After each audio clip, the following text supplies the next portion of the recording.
Lesson 182. I will be still an instant and go home. This world you seem to live in is not home to you, and somewhere in your mind, you know that this is true. A memory of home keeps haunting you, as if there were a place that called you to return, although you do not recognize the voice, nor what it is the voice reminds you of. Yet still you feel an alien here, from somewhere all unknown. Nothing so definite that you could say with certainty you are an exile here. Just a persistent feeling, sometimes not more than a tiny throb. At other times, hardly remembered, actively dismissed, but surely to return to mind again. No one but knows whereof we speak.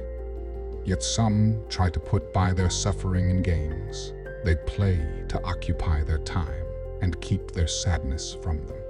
Others will deny that they are sad and do not recognize their tears at all.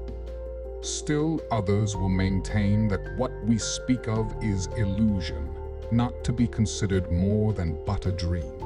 Yet who, in simple honesty, without defensiveness and self-deception, would deny he understands the words we speak?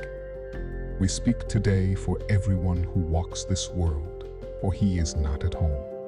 He goes uncertainly about an endless search, seeking in darkness what he cannot find, not recognizing what it is he seeks. 1,000 homes he makes, yet none contents his restless mind. He does not understand, he builds in vain. The home he seeks cannot be made by him. There is no substitute for heaven. All he ever made was hell. Perhaps you think it is your childhood home that you would find again. The childhood of your body and its place of shelter are a memory now so distorted that you merely hold a picture of a past that never happened. Yet there is a child in you who seeks his father's house and knows that he is alien here.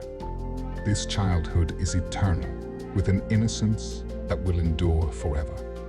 Where this child shall go is holy ground.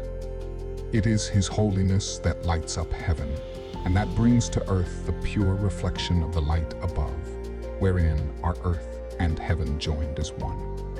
It is this child in you your Father knows as his own son. It is this child who knows his Father.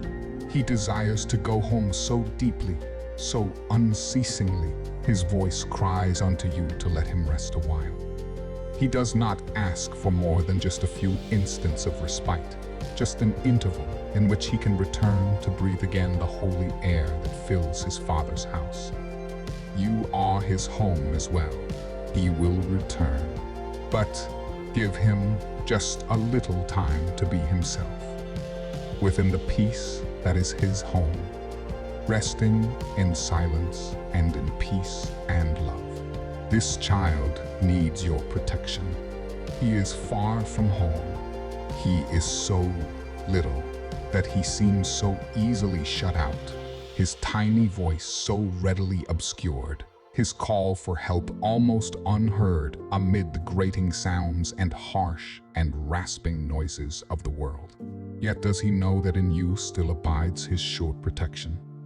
You will fail him not. He will go home, and you along with him. This child is your defenselessness, your strength. He trusts in you. He came because he knew you would not fail. He whispers of his home unceasingly to you, for he would bring you back with him, that he himself might stay and not return again where he does not belong, and where he lives an outcast in a world of alien thoughts. His patience has no limits.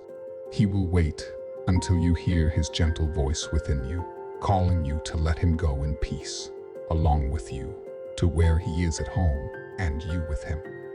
When you are still an instant, when the world recedes from you, when valueless ideas cease to have value in your restless mind, then will you hear his voice. So poignantly he calls to you that you will not resist him longer. In that instant, he will take you to his home, and you will stay with him in perfect stillness, silent and at peace beyond all words, untouched by fear and doubt, sublimely certain that you are at home. Rest with him frequently today, for he was willing to become a little child that you might learn of him. How strong is he who comes without defenses, offering only love's messages to those who think he is their enemy. He holds the might of heaven in his hand and calls them friend, and gives his strength to them, that they may see he would be friend to them. He asks that they protect him, for his home is far away, and he will not return to it alone.